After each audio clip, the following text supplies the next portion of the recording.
혀를 조심하라는 경구로 1000년 넘게 인용되는 시가 있습니다. 이번 재앙을 부르는 문, 혀는 몸을 베는 칼이다. 입을 닫고 혀를 감추면 가는 곳마다 몸이 편안하다. 풍도는 빼어난 시인이자 학자, 유능하고 청빈한 관리였습니다.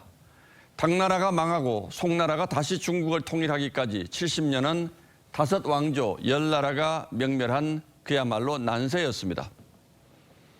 풍도는 그 5 왕조에서 30년 동안 11명의 황제를 섬기며 1인지하 만인지상이라는 재상을 20년 넘게 지냈습니다. 그래서 처세의 달인이라는 평가를 면치 못했죠. 하지만 아부만 일삼는 사람이 30년이나 중용될 수는 없는 법입니다. 그는 탁월한 행정가였고 함부로 적을 만들지 않았으며 황제에게도 넌지시 쓴소리를 했습니다.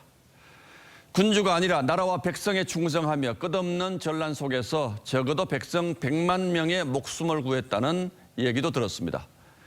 조조가 치세 능신, 난세의 간웅이라면 풍도는 난세의 능신이었던 겁니다. 새 정부의 첫 총리 후보자로 지명된 한덕수 전 총리는 보수, 진보를 가리지 않고 내 정부에서 중용돼 고위 요직을 두루두루 거쳤습니다. 박정희 정부부터 7 대통령을 보좌해 행정의 달인이라는 별명을 얻은 고건 총리의 버금가는 이력이죠. 한 후보자는 요동치는 국제 정세와 경제 난국에서 국정 경험이 부족한 윤석열 당선인을 적절히 보완하리라는 기대를 모읍니다.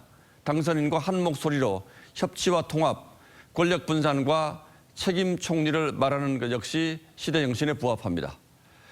국회 문턱을 넘기 위한 현실적인 계산도 엿보입니다. 그런 만큼 신선함이 떨어진다는 지적을 피하긴 어렵고 풍도처럼 엇갈리는 평가도 없지 않습니다.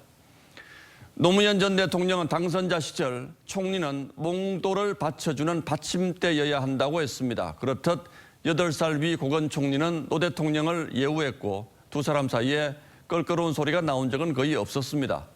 하지만 탄핵 정국을 거친 뒤 장관 인사 재청권 문제로 서먹하게 결별했고 노 전 대통령은 고건 총리 기용을 실패한 인사라고 하기에 이르렀죠.